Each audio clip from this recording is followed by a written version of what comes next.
काली हवेली का रहस्य। उत्तर प्रदेश के एक छोटे से गांव भैरवपुर में एक पुरानी और सुनसान हवेली थी जिसे लोग काली हवेली कहते थे। कहा जाता था कि जो भी वहां गया वह फिर कभी नहीं लौटा। गांव के बुजुर्गों की माने तो 100 साल पहले वहां रानी रेवती देवी रहती थी। उनके पूरे परिवार की एक रात रहस्यमय तरीके से मौत हो गई और तब से वह हवेली वीरान पड़ी थी। एक दिन शहर से आए 4 दोस्त अजय, रोहित, नेहा और साक्षी गांव में घूमने आए। जब उन्होंने काली हवेली के बारे में सुना तो रोमांच के मारे वहां जाने का फैसला किया। गांव वालों ने उन्हें बहुत समझाया पर वे नहीं माने। रात के ठीक 12 बजे वे चारों टॉर्च लेकर हवेली के भीतर घुसे। हवेली की दीवारें जर्जर थीं, फर्श पर धूल और मकड़जाल पसरे थे।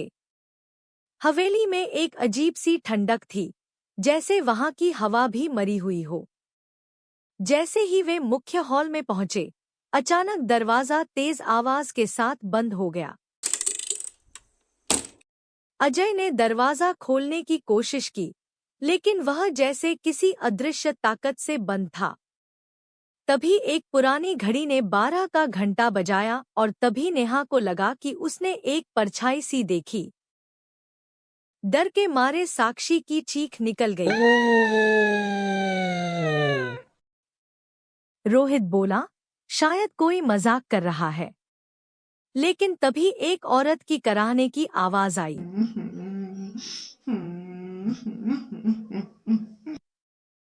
चारों एक दूसरे को देखकर कांप गए। आवाज उस कमरे से आ रही थी जहां रानी रेवती देवी की आत्मा के होने की कहानियां प्रचलित थीं। हिम्मत करके वे उस कमरे में गए। कमरा बहुत ठंडा था, दीवार पर खून से लिखा था, तुम भी मरोगे। अचानक एक बूढ़ी औरत की सड़ीगली आत्मा सामने आ गई। उसकी आंखें लाल थीं, बाल बिखरे और वह हवा में तैर रही थी। उसने कहा, तुमने मेरी नींद तोड़ी है, अब तुम्हारी आत्माएं मेरी संग होंगी। नेहा बेहोश हो गई, साक्षी जमीन पर गिर पड़ी।